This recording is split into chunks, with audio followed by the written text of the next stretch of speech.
माँ तो माँ होती है। प्रस्तावना। गर्मियों की छुट्टियां थीं। शहर की चकाचौंध और तेज रफ्तार जिंदगी से थोड़ी राहत पाने के लिए राजू अपने नाना नानी के गांव सुदामापुर आया था। ये गांव छोटा जरूर था, पर यहाँ की मिट्टी, हवा और लोग एक अलग ही अपनापन लिए हुए थे। हर सुबह सूरज उगते ही लोग खेतों की ओर चल पड़ते और शाम ढलते ही चौपाल पर बैठकर दिन भर की बातें करते। राजू को ये सब बहुत भाता था। वो दिन भर पेड़ों पर चढ़ता, तालाब में नहाता और रात को छत पर तारों से भरे आसमान के नीचे लेटकर कहानियां सुनता। नई दोस्ती। एक दिन वह अकेले आम के बाग में घूम रहा था, तभी उसकी नज़र एक लड़के पर पड़ी जो एक टूटी सी बोतल से आम के पेड़ पर निशाना लगा रहा था। वो लड़का था गोपी, सांवली रंगत, फटे पुराने कपड़े, लेकिन आंखों में तेज और चेहरे पर मुस्कान।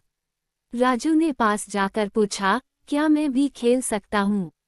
गोपी ने मुस्कुराकर बोतल उसकी ओर बढ़ा दी, क्यों नहीं, पर आम गिरा तो आधा मेरा होगा। दोनों खिलखिला उठे। यहीं से शुरू हुई एक अनोखी दोस्ती। राजू और गोपी अब हर दिन साथ रहने लगे। राजू के लिए ये गांव अब और भी खास हो गया था। दुनिया अलग, दिल एक। राजू एक संपन्न परिवार से था, शहर में बड़ा घर, पक्की स्कूल की पढ़ाई और हर चीज की सुविधा। वहीं गोपी का जीवन संघर्षों से भरा था। उसका पिता कई साल पहले बीमार होकर गुजर गया था। उसकी माँ अकेले खेतों में मजदूरी कर घर चलाती थी। उनके पास 2 वक्त की रोटी भी कई बार कठिनाई से आती। लेकिन गोपी कभी शिकायत नहीं करता। वो अपनी माँ की छोटी छोटी खुशियों में ही अपनी दुनिया ढूंढ लेता था। एक दिन खेलते खेलते दोनों थक गए। राजू ने अपना टिफिन निकाला, आलू के पराठे, अचार और मिठाई। गोपी की आंखें चमक उठी, पर उसने नजरें फेर लीं। राजू बोला, खा ले, मेरी माँ ने ज्यादा बनाकर दिया है। गोपी बोला, मेरी माँ ने भी 2 रोटियां दी हैं, पर वो सूखी हैं। राजू ने एक पराठा उसकी ओर बढ़ाया और बोला, खाना स्वाद का नहीं, प्यार का होता है। और माँ का बनाया हर खाना खास होता है। दोनों ने मिलकर खाना खाया। उस दिन गोपी ने पहली बार महसूस किया कि दोस्ती सिर्फ सामान या हालात से नहीं, दिल से होती है। माँ की ममता। राजू की माँ शहर में रहती थी, पढ़ी लिखी, व्यस्त, लेकिन बेटे के लिए हर दिन नए नए पकवान बनाती।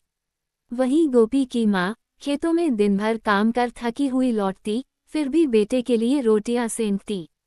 कभी खुद भूखी रहती, पर गोपी को भरपेट खिलाती। एक शाम जब राजू और गोपी खेलकर लौट रहे थे, उन्होंने देखा कि गोपी की माँ खेत से लौटते हुए लड़खड़ा रही थी। राजू भागकर उसके पास गया और बोला, मौसी, बैठिए। आपको क्या हुआ? गोपी की माँ मुस्कुरा दी, कुछ नहीं बेटा, बस थक गई हूँ। खेत में पानी भरते भरते देर हो गई। राजू ने पहली बार देखा कि माँ क्या होती है, सिर्फ खाना बनाना या लोरी सुनाना नहीं, माँ वो होती है जो दर्द में भी मुस्कुराती है ताकि उसका बच्चा दुखी न हो। विदाई की घड़ी। छुट्टियां खत्म होने वाली थीं। राजू को वापस शहर जाना था। नाना नानी, गोपी और गांव की गलियां, सब छोड़ने का मन नहीं था। जाते जाते वो गोपी की माँ के पास गया और बोला, मौसी, मैं फिर आऊंगा। आपने मेरे लिए भी खाना बनाया, मुझे भी दुलार दिया। आप भी मेरी माँ जैसी हैं। मौसी की आंखें नम हो गईं। उसने राजू के सिर पर हाथ रखा और कहा, माँ तो माँ होती है बेटा, क्या तेरी, क्या मेरी। समापन। राजू चला गया, लेकिन वो हर हफ्ते गोपी को पत्र भेजता। कभी अपने स्कूल की बातें, कभी शहर की तस्वीरें, और हर पत्र के अंत में एक ही वाक्य होता,